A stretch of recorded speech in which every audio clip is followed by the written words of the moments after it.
Hello students, good morning. हम लोग next lecture को स्टडी करने जा रहे हैं और अभी हमने इम्पोर्टेंस आपको क्रैप्स साइकिल की बताई और कुछ एक दो क्वेश्चंस किए थे, ठीक है। अब यहीं पर एक और पहलू है जो एनसीईआरटी में दिया है, respiration is a amphibolic pathway. Amphibolic pathway का मतलब ये हुआ कि नॉर्मली जो रेस्पिरेशन है वो कैटाबॉलिक रिएक्शन।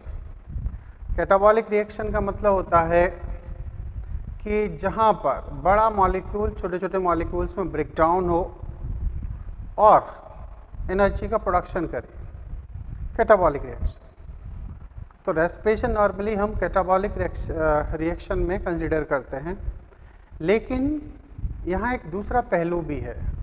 दूसरा पहलू ये है, दूसरा एस्पेक्ट ये है कि क्रैप्स साइकिल के अंदर जितने भी कंपाउंड बनते हैं वो कंपाउंड अदर और केमिकल कंपाउंड के फॉर्मेशन में यूज हो जाते हैं। तो यहाँ पर एक फॉर्मिंग एस्पेक्ट भी नज़र आता है, not only degradation but also formation.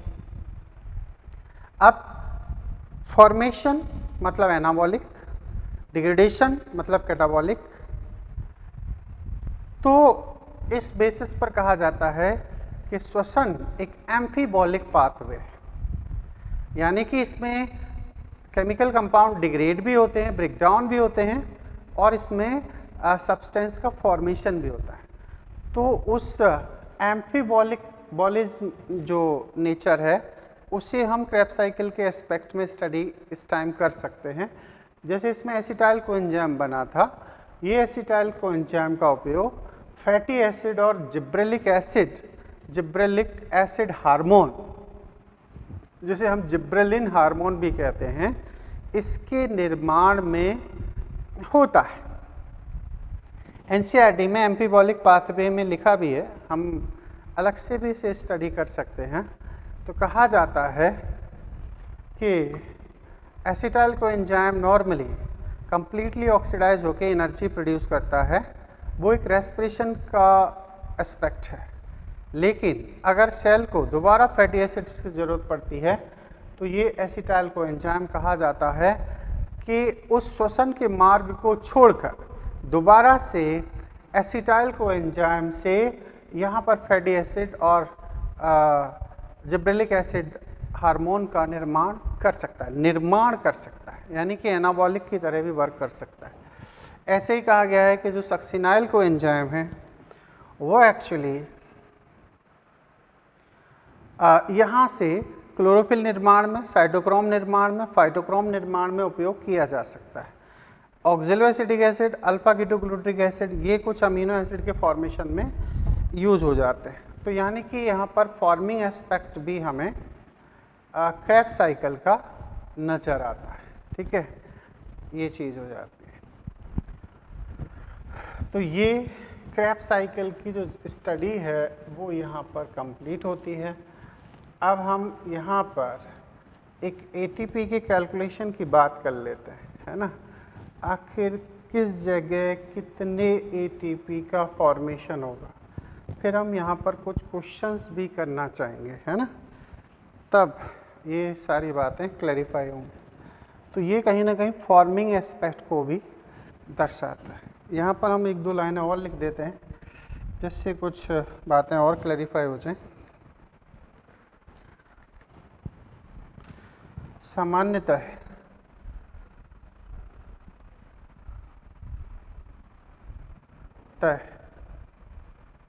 श्वसन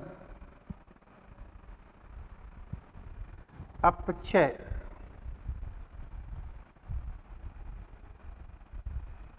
कैटाबॉलिक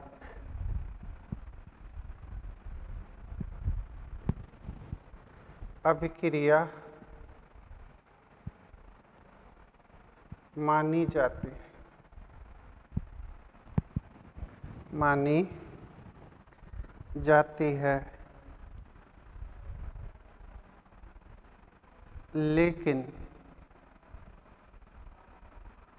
लेकिन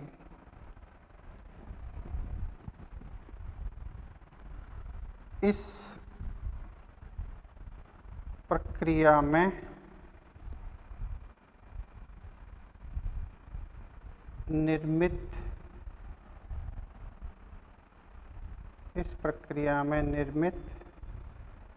रसायन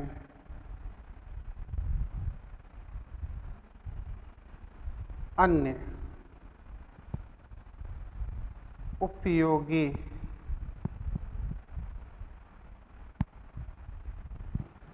रसायन का निर्माण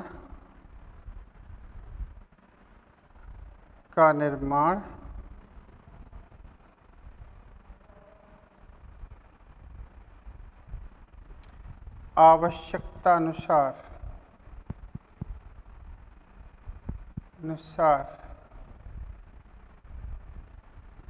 करते हैं।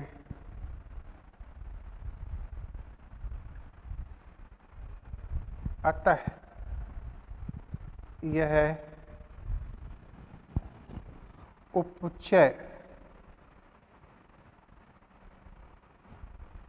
एनाबॉलिक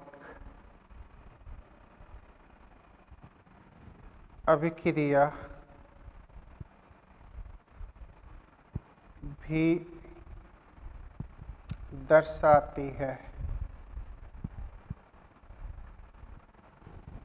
इसलिए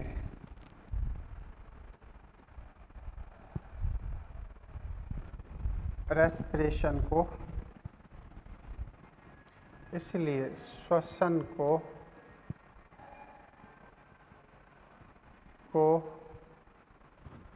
एम्फीबॉलिक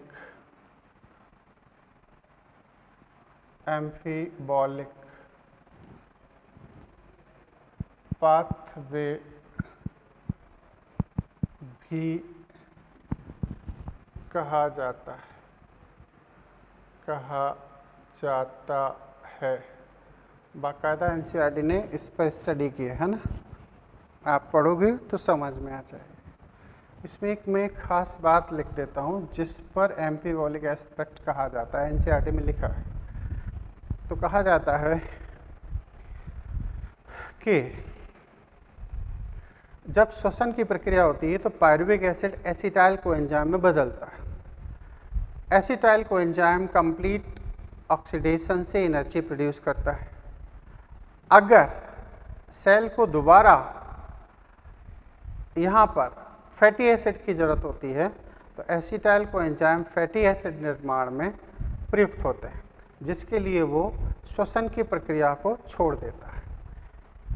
तो कहा जाता है कि normally acetyl coenzyme produce energy in aerobic respiration, but when cell required fatty acid then acetyl coenzyme withdrawn, ये शब्द इंग्लिश के एनसीईआरटी में लिखा है, acetyl coenzyme withdrawn pathway of respiration and convert in fatty acids.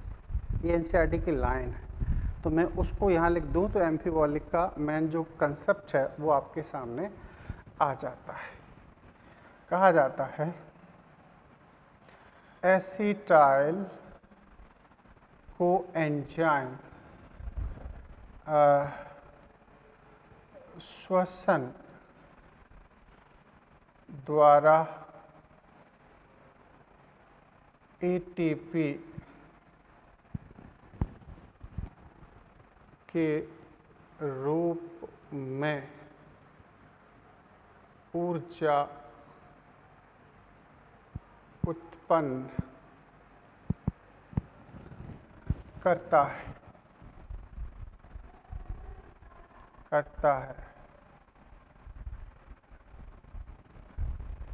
लेकिन यदि कोशिका को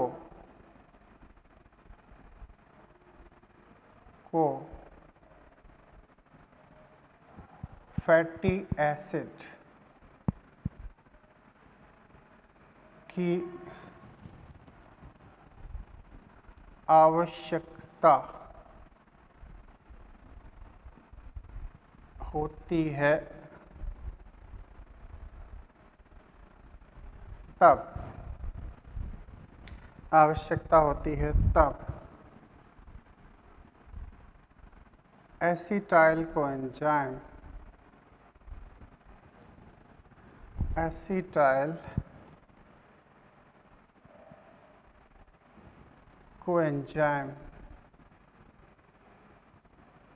श्वसन का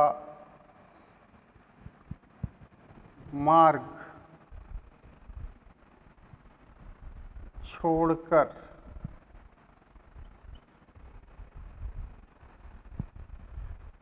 पुनः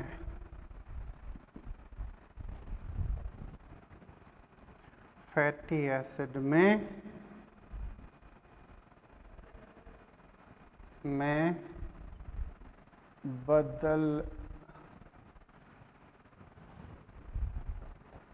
बदलता है। ठीक है, नॉर्मली याद करो हम लोगों ने स्टडी की थी कि अगर फैट को रेस्पिरेशन में एंटर होना है तो वो दो भागों में बट जाएगा, एक ग्लिसरॉल और फैटी एसिड्स। तो ग्लिसरॉल एंटर होगा डाइहाइड्रोक्सी एसीटोन फॉस्फेट पर, और फैटी एसिड की एंट्री अपन ने कहाँ मानी थी, एसिटाइल कोएंजाइम पर। ठीक है, लेकिन यदि सेल को दोबारा फैटी एसिड की रिक्वायरमेंट है तो कहा जाता है कि एसिटाइल कोएंजाइम श्वसन के मार्ग को छोड़कर दोबारा फैटी एसिड में बदल सकता है। यानी कि यहाँ पर एक निर्माणकारी पहलू भी दिखाया गया है। इसके बेसिस पर मैंने ये कुछ इम्पॉर्टेंट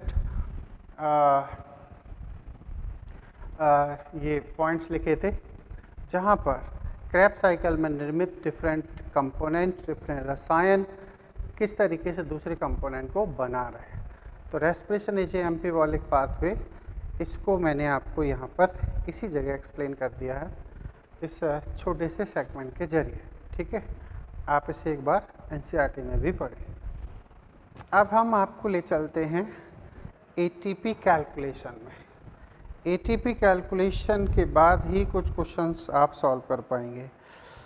अभी बात ये बची है कि NADH2 FADH2 किस तरीके से एटीपी का फॉर्मेशन करते हैं। ठीक है, लेकिन हम इतना तो समझ गए हैं कि आखिर NADH2 और FADH2 कितने एटीपी बनाते हैं।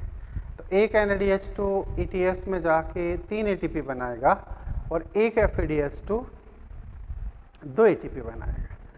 तो हम थोड़ा सा कैलकुलेशन यहीं पर समझना चाहेंगे, तो हम एक हेडिंग जोड़ेंगे एटीपी कैलकुलेशन। क्या? ATP calculation in aerobic respiration. कहाँ से कितने एटीपी बने, इसी के आधार पर आप बहुत सारे क्वेश्चंस को सॉल्व कर पाओगे। ये टेबल बहुत खास है इस जगह। इसमें एक स्टेप और बहुत इम्पोर्टेंट बाकी है, वो है ETS, है ना। फिर ये रेस्पिरेशन कंप्लीट होगा। तो कह सकते हैं ATP calculation in Krebs cycle, यहाँ लग देते हैं एटीपी कैलकुलेशन मतलब गणना इन एरोबिक रेस्पिरेशन। ठीक है, वायवीय श्वसन के दौरान कितनी एटीपी प्रत्यक्ष कितनी अप्रत्यक्ष रूप से कहाँ से बनती हैं, इसको हमें समझना है। तो अब हम देखें यहाँ पर एक प्रोसेस है ग्लाइकोलाइसिस। ठीक है, इसमें जो डायरेक्ट एटीपी बनेगी, क्या डायरेक्ट एटीपी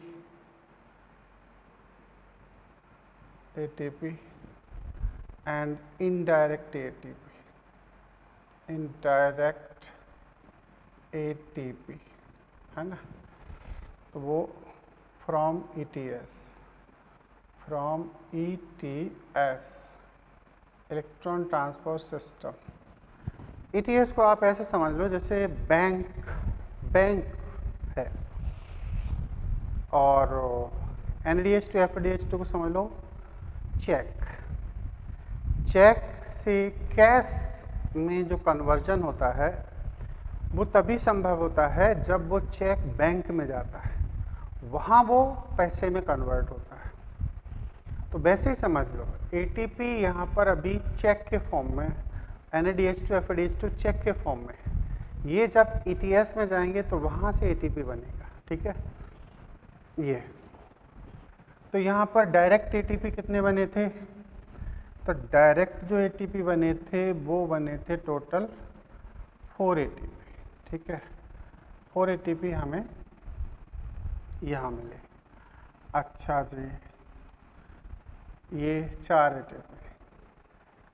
अब इसमें 2 माइनस कर दो, -2 ATP। तो इसकी जो टोटल कैलकुलेशन आती है वो क्या है? टोटल कैलकुलेशन आ रहे हैं 4 ATP। समझ गए? वो सॉरी 2 ATP। ये बात तो यहाँ हो गई। अब इनडायरेक्ट फॉर्म में कितने बने थे? इनडायरेक्ट फॉर्म में मतलब 2 ATP है ना, ये माइनस है। अब इनडायरेक्ट फॉर्म में यहाँ बना है ग्लाइकोलाइसिस में 2 NADH2। तो इससे जो ATP आपको मिल रहे हैं वो कितने मिल रहे हैं? वो आपको मिल रहे हैं 6 ATP। तो टोटल ग्लाइकोलाइसिस से आपको कितने मिल गए? 8 ATP। कहाँ? एरोबिक रेस्पिरेशन के दौरान। ठीक है, ये तो हो गया इनडायरेक्ट फॉर्म में, और ये हो गया डायरेक्ट फॉर्म में। इसे कहेंगे सबस्ट्रेट लेवल। ठीक है, phosphorylation.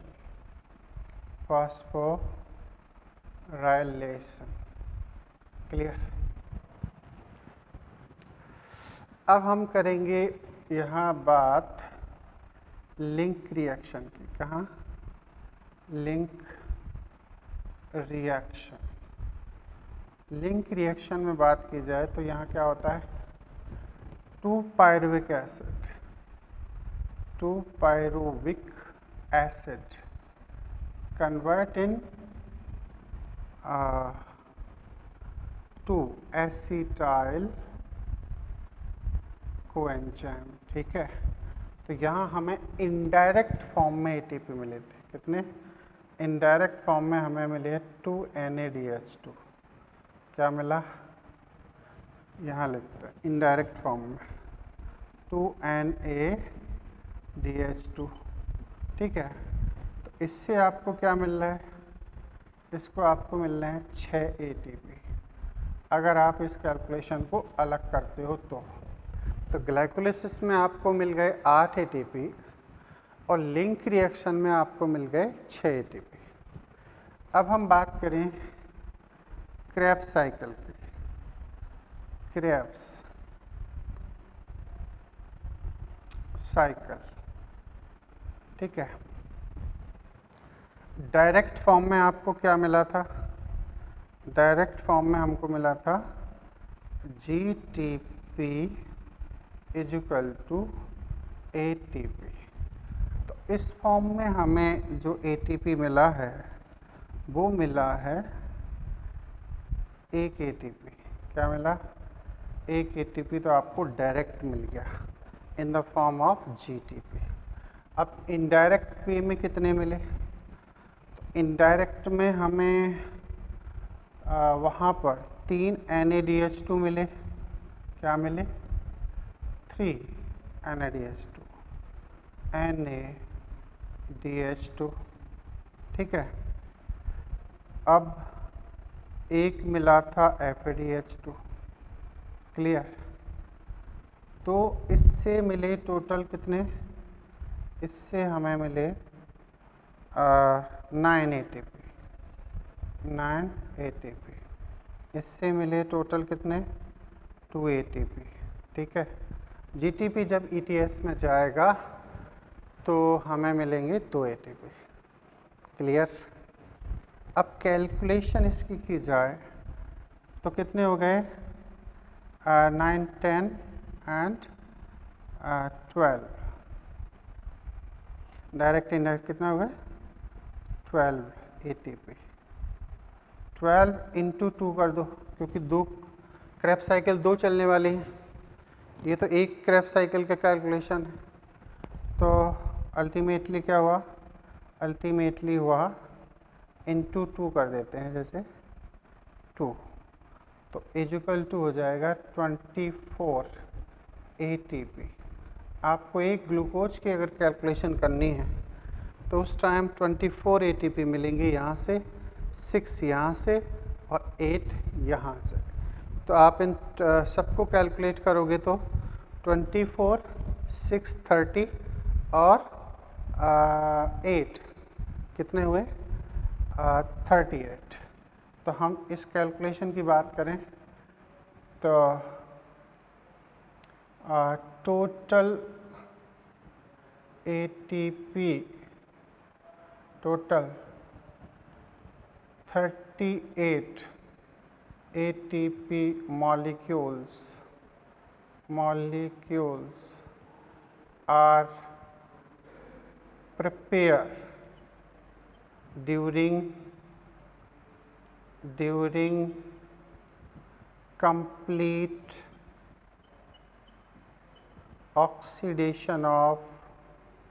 oxidation of one glucose. ठीक है, 1 ग्लूकोज के कंप्लीट ऑक्सीडेशन से आपको 38 एटीपी प्राप्त होते हैं। Total 38 molecule are prepared during complete oxidation of glucose. Clear.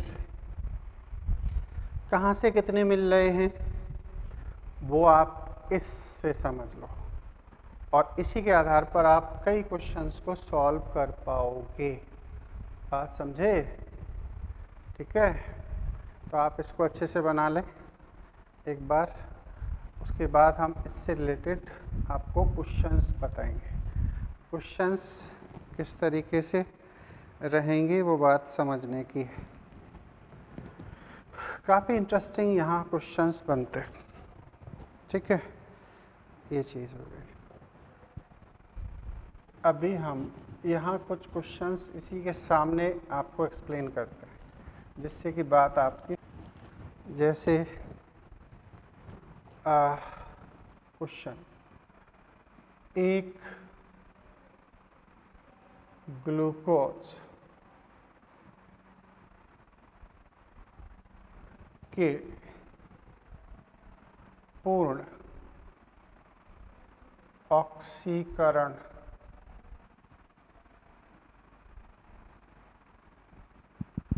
द्वारा NADH2 से उत्पन्न ATP की संख्या होगी, ऐसे संख्या होगी, कितनी होना चाहिए। मैंने ग्लूकोज है, एक पूरा ग्लूकोज, हम सिर्फ NADH2 से जनरेटिंग अमाउंट ऑफ एनर्जी पूछ रहे हैं, ATP।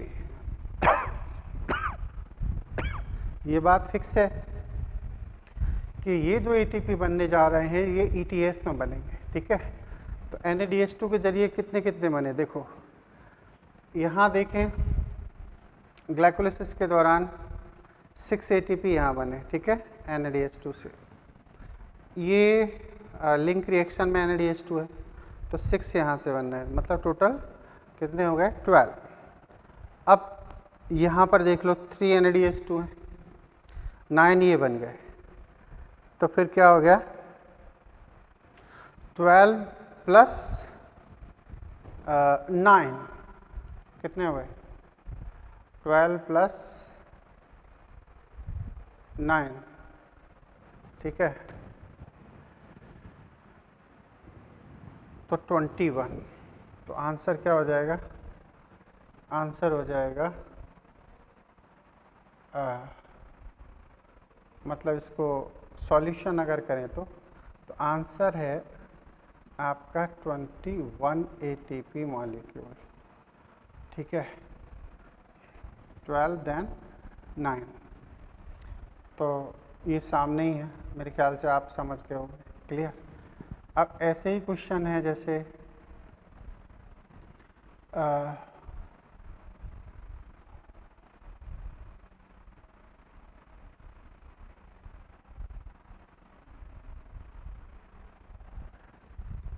अच्छा, इसी में समझ लेते हैं कि एक ग्लूकोज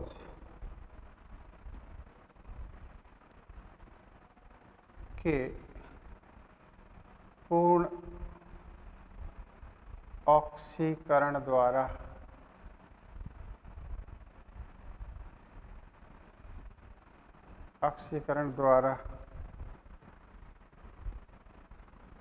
अप्रत्यक्ष रूप से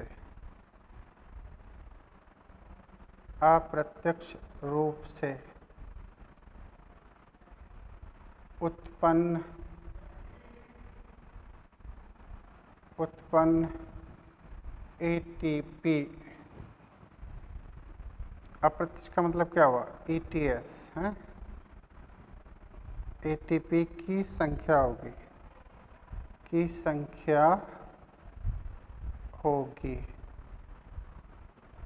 ठीक है। तो डायरेक्ट हमें कितने मिले थे?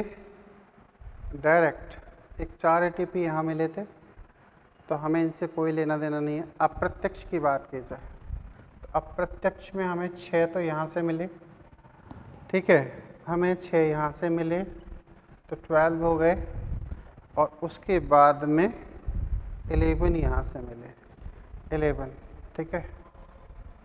ओ हो 9 दूनी 18। अच्छा, पूरा ग्लूकोज है तो सॉरी, ये इसमें 9 आपको और जोड़ने पड़ेंगे, तो टोटल हो जाएंगे कितने? 30। कितने हो जाएंगे? 30 कि यहाँ पर आपको, ये तो एक ATP की कैलकुलेशन थी, समझ रहे हैं, एक क्रेब साइकिल की, हमें 2 क्रेब साइकिल चाहिए क्योंकि कंप्लीट ग्लूकोज ऑक्सीडेशन हो रहा है। तो ऐसे 30।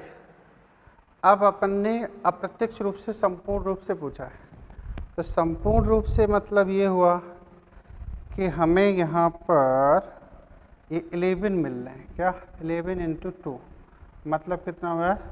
22। टोटल कितना हो जाएंगे? 22 ATP यहाँ, 6 यहाँ, 6 यहाँ, तो 6 दूनी 12 और 22 कितने हुए? 32। तो यहाँ पर टोटल हो जाएंगे कितने? ये 2 क्रेब साइकिल हैं,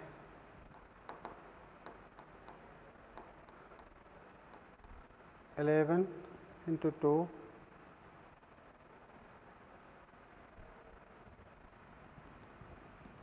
22, तो 12 और 22 34 है ना, 12 और 22 34। तो आंसर इसका होगा 34 ATP। कितना होगा? 34 ATP। तो इस तरीके से आपसे क्वेश्चन पूछे जाएंगे। क्लियर? ये ATP की कैलकुलेशन है। इसमें एक और क्वेश्चन इस तरीके से पूछा जाता है, इसमें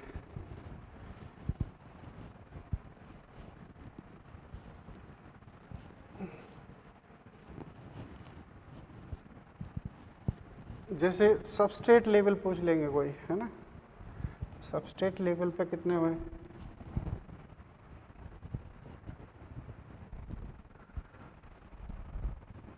जैसे एक ग्लूकोज के पूर्ण ऑक्सीकरण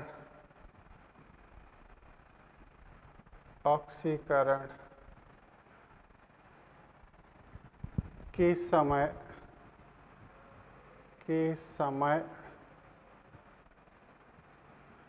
क्रेब्स साइकिल में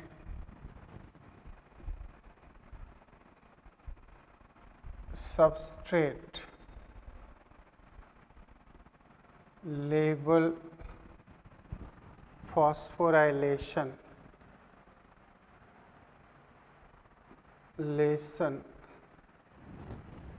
से उत्पन्न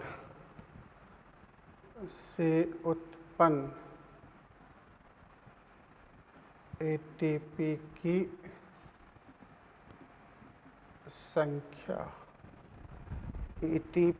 संख्या होगी। कितनी होगी, है ना? तो सिर्फ हम क्रेब्स साइकिल से पूछ रहे हैं। याद करो, एक क्रेब्स साइकिल में जीटीपी से एक एटीपी बनी थी, है ना? तो जाहिर सी बात है कि यहाँ पर जो आंसर आएगा वो क्या आएगा? आंसर होगा 2 ATP। क्या होगा? 2 ATP, क्योंकि हम सिर्फ क्रेब्स साइकिल से आपको पूछ रहे हैं। Okay, yes. अब जैसे क्वेश्चन है,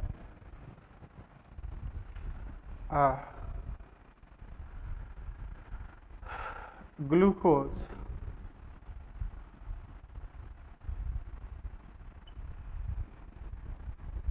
से उत्पन्न 2 पायरुविक अम्ल पायरुविक एसिड के पूर्ण ऑक्सीकरण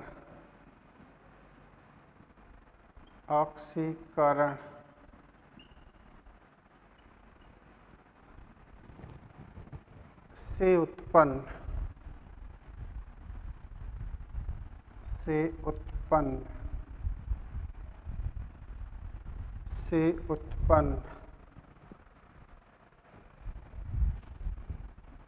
CO2 की संख्या होगी।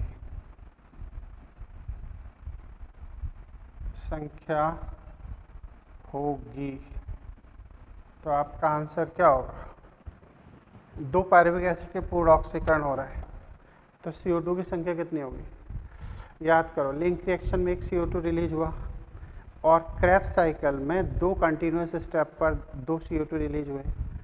तो अगर पायरुविक एसिड से कंप्लीट ऑक्सीडेशन में जाते हैं तो एक साइकिल में और एक लिंक रिएक्शन में 3 CO2 निकलते हैं। लेकिन पूरे ग्लूकोज की बात करी जा रही है तो टोटल कितने CO2 हो जाएंगे? तो आंसर के नाम पर हो जाएगा 6 CO2। ठीक है, ये 6 CO2 हो जाएंगे। अगर हम यहाँ पर, ठीक है, बात समझ में आ गई? अगर हम यहाँ पर इस पायरुविक एसिड को हटा देते हैं, हम यहाँ लिख देते हैं 2 एसिटाइल कोएंजाइम। क्या? ए 2 एसिटाइल कोएंजाइम के पूर्ण ऑक्सीकरण से उत्पन्न CO2 की संख्या होगी। तो ऐसी परिस्थिति में आप क्या करने जा रहे हो? आप यहाँ 2 माइनस कर दोगे तो 4 CO2 रह जाएंगे। क्यों? क्योंकि अब बात करी जा रही है एसिटाइल कोएंजाइम से। इसका मतलब है कि हमें उन 2 CO2 से को यहाँ से कंसिडर नहीं करना है जो 2 पायरुविक एसिड से 2 एसिटाइल कोएंजाइम में कन्वर्जन के दौरान बने थे। क्लियर? ऐसे। अब जैसे और क्वेश्चंस की बात करी जाए,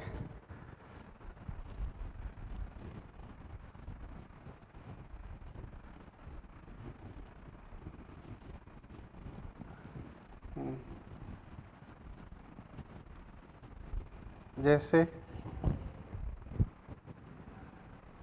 एक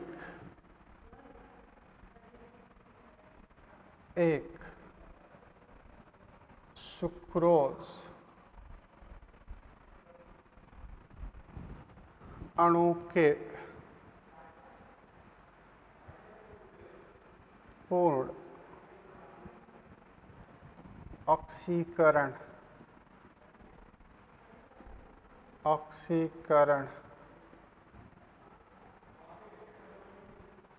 से उत्पन्न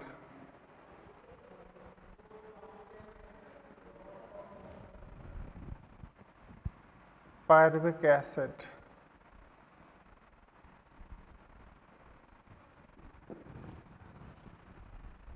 के पूर्ण ऑक्सीकरण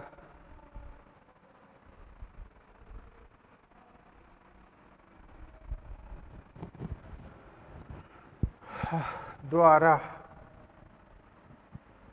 उत्पन्न एटीपी की संख्या होगी। एटीपी की संख्या होगी, बताइए। होगी। तो सुक्रोज क्या है? सुक्रोज एक डाइसैकेराइड है, ठीक है। अब हम यहाँ पूछ रहे हैं पायरुविक एसिड से। तो पायरुविक एसिड के कंप्लीट ऑक्सीडेशन से हमने क्रेब्स साइकिल में देखा था 15 एटीपी का फॉर्मेशन हुआ था, क्लियर। पायरुविक एसिड से आगे जब जाते हैं तो 15। तो जाहिर सी बात है कि यहाँ पर 4 पायरुविक एसिड बनेंगे, क्योंकि सुक्रोज एक डाइसैकेराइड है। तो यहाँ पर क्या हो रहा है, आंसर कैसे निकालोगे? आंसर होगा क्या 15 इंटू 4 इज इक्वल टू कितना हो जाएगा? 60 एटीपी का फॉर्मेशन होगा। कितना? 60 एटीपी, क्योंकि सुक्रोज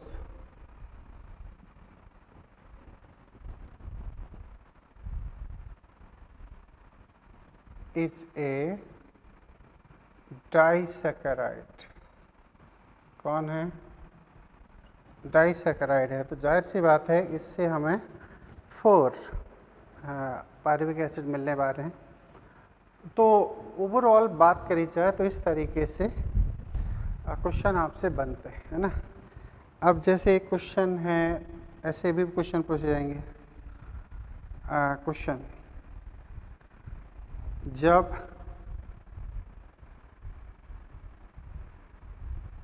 जब पायरुविक एसिड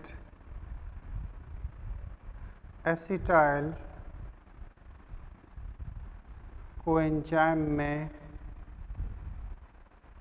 बदलता है, तब निम्न अभिक्रिया संपन्न होगी। क्या? जैसे डीकार्बोक्सिलेशन,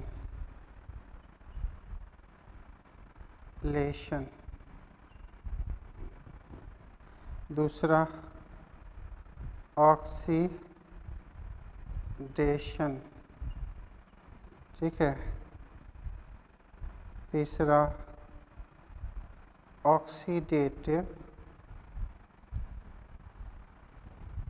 डीकार्बोक्सिलेशन,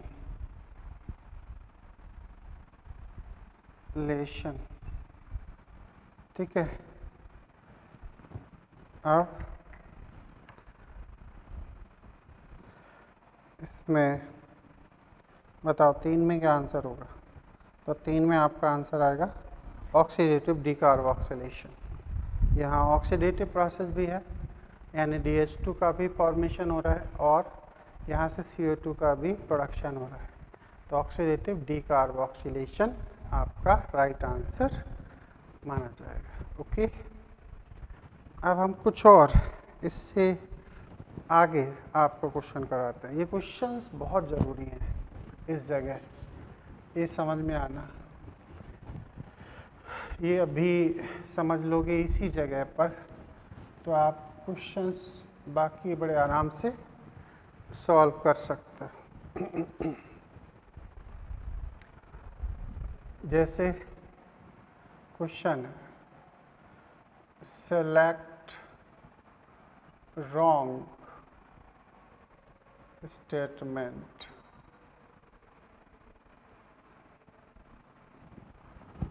है ना, पहला स्टेटमेंट है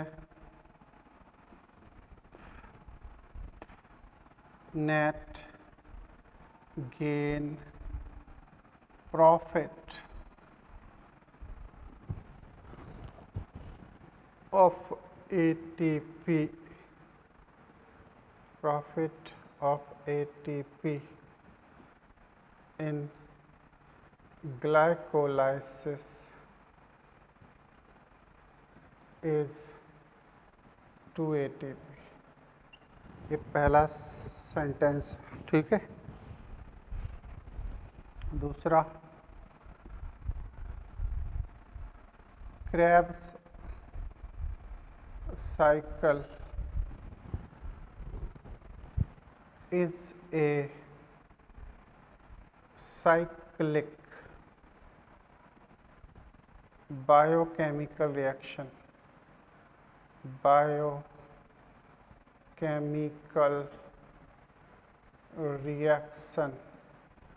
जैव रासायनिक अभिक्रिया है, कैसी, चक्रीय। तीसरा है ग्लाइकोलाइसिस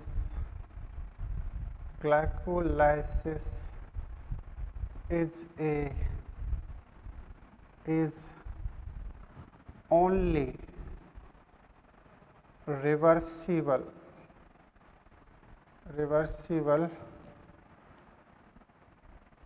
process। बोलो, सिर्फ उत्क्रमणीय प्रक्रिया है, कैसी, उत्क्रमणीय प्रक्रिया है। अच्छा, फोर्थ है लिंक रिएक्शन। ये सारे पॉइंट बड़े खास हैं।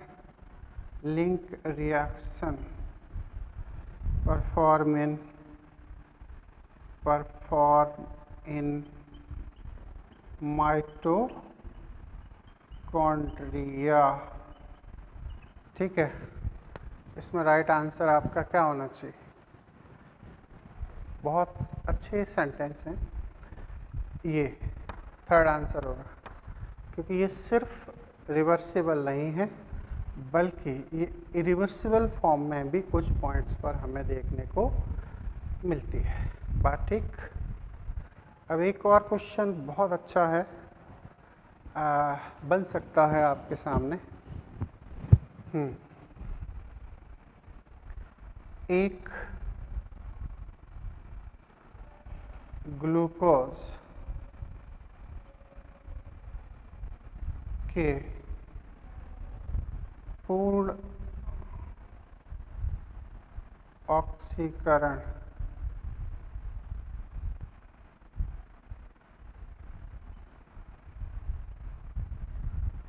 द्वारा माइटोकॉन्ड्रिया में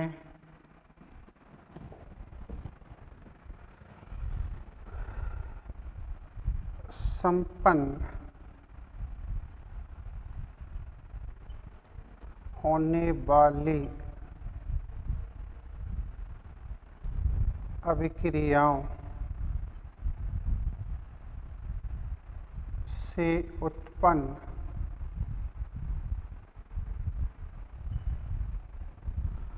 एटीपी की संख्या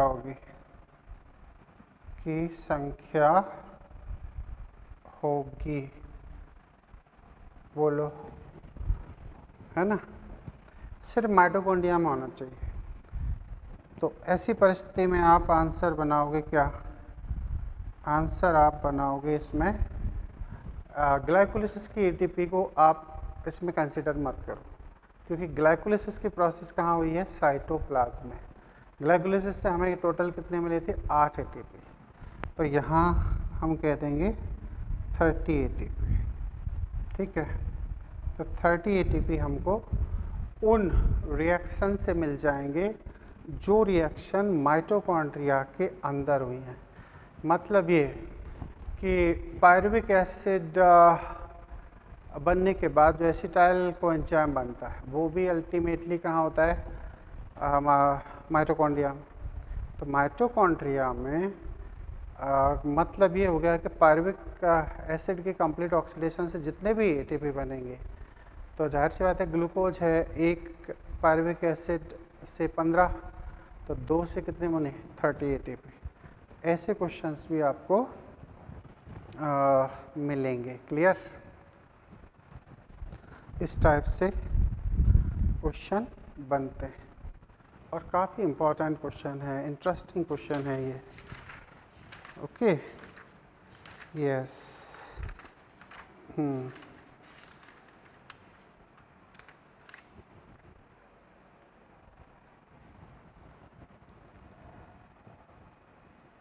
जैसे इसमें एक क्वेश्चन आया 2013 में, which of the metabolic is common to respiration mediate breakdown of fat, है ना। तो स्टेज 5th है।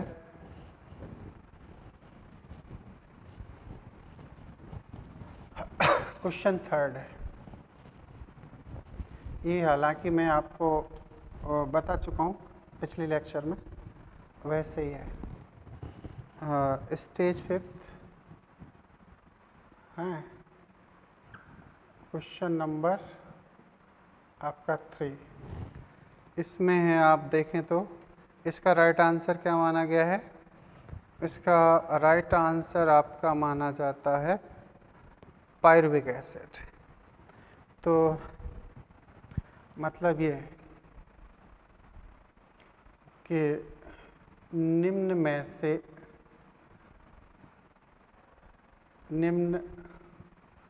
में से कौन सा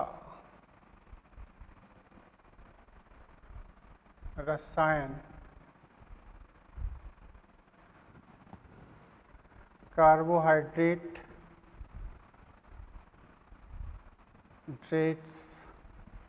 फैट्स तथा प्रोटीन के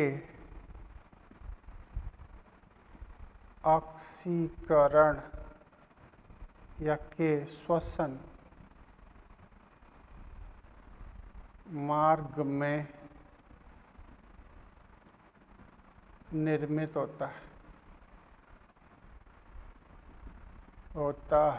तो इसका राइट आंसर क्या है? कल भी मैंने एक क्वेश्चन बताया था, तो आपका एसिटाइल कोएंजाइम हो जाएगा।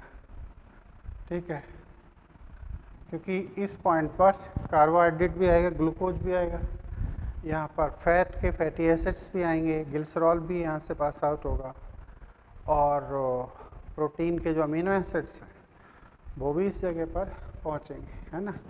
तो ये क्वेश्चन है इस तरीके का। अब है माइटोकॉन्ड्रिया प्रोटॉन एक्यूमुलेट इन, ये अभी नहीं कर पाओगे आप। The energy release metabolic process in which substrate is oxidized without an external electron acceptor is called. Electron acceptor नहीं इसमें होगा। Lenticels are involve in food transport, photosynthesis, transpiration, gaseous exchange. इसे अपन बात कर सकते हैं। नीट 2013 का क्वेश्चन है, क्वेश्चन नंबर 5, है ना। तो इसी में क्वेश्चन नंबर 5 है, 5 2013 नीट में। तो इसमें क्या कहा जा रहा है कि निम्न में से कौन सा कार्य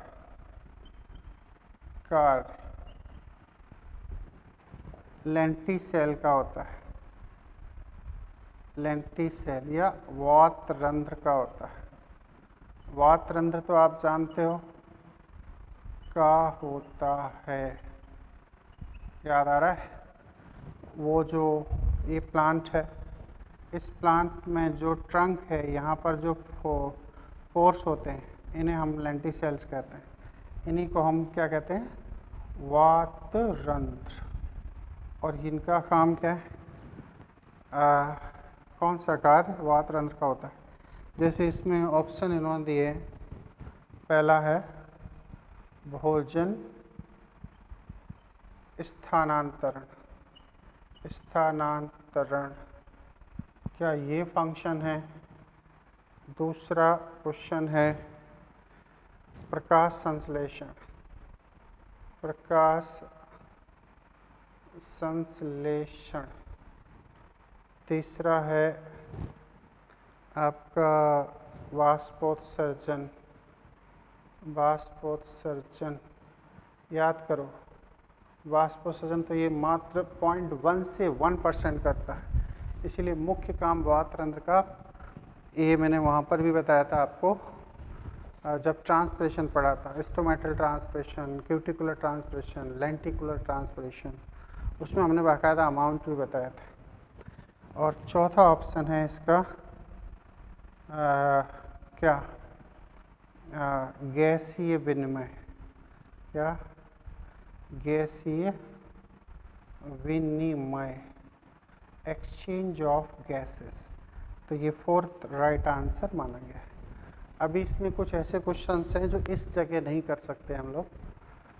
हम इसे जब टॉपिक फिनिश हो जाएगा तब हम एक बार फिर से इसके क्वेश्चंस करेंगे, है ना।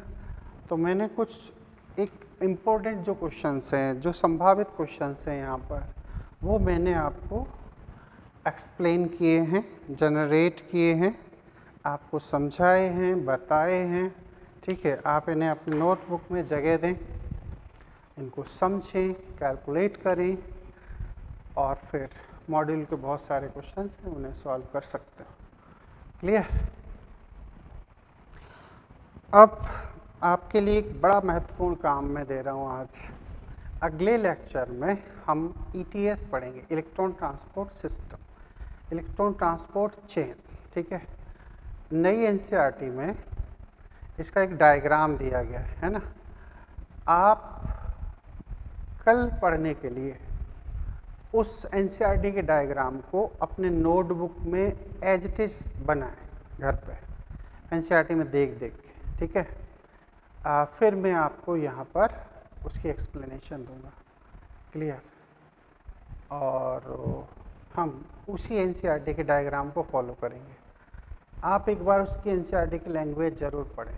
ETS समझने के लिए उस लैंग्वेज का पढ़ना आपके लिए बहुत ज़रूरी है ना। ETS सबसे इम्पॉर्टेंट पार्ट है रेस्पिरेशन। ये वजह है कि यहाँ पर ग्लाइकोलिसिस, क्रैब्स साइकिल सब आके जुड़ जाते हैं और फिर ETS में कैसे ATP का निर्माण होता है, ये हम नेक्स्ट लेक्चर में अच्छे से स्टडी करेंगे विथ डायग्राम। ठीक है, ओके। उम्मीद करते हैं कि आप लोग पढ़ रहे हैं, चीज़ों को समझ रहे हैं। टेंशन न लें, एक एक बात आपको एक्सप्लेन की जा रही है। बस ये है कि आप इसे नोट करते रहें, है ना, क्योंकि वीडियो लेक्चर तो एक टाइम के बाद में आपके पास नहीं होंगे। फिर वैसी कंडीशन में आपको नोट्स के नाम पर आपके पास हमारे ये मॉड्यूल्स हैं नो डाउट, फिर भी कुछ इम्पोर्टेंट जो डायग्राम हैं उन्हें 100% लिख लिया करें, क्योंकि आप जब लिखते हो तो पढ़ने से 10 गुना ज़्यादा चीज़ें याद होती हैं, है ना। पॉजिटिव सोचते रहें, पॉजिटिव रहें ज़िंदगी में, नेगेटिविटी से कुछ नहीं होता है। ठीक है, हमेशा पॉजिटिव रहो, कैसी भी परिस्थिति हो, कुछ भी हो जाए। अरे आप सोचो, जब दुनिया में कुछ नहीं था तब भी तो जीवों ने एवोल्यूशन किया था। आज तो हमारे पास सब कुछ है, तो संघर्ष तो करने ही पड़ते हैं ऑब्वियसली। Okay, thank you.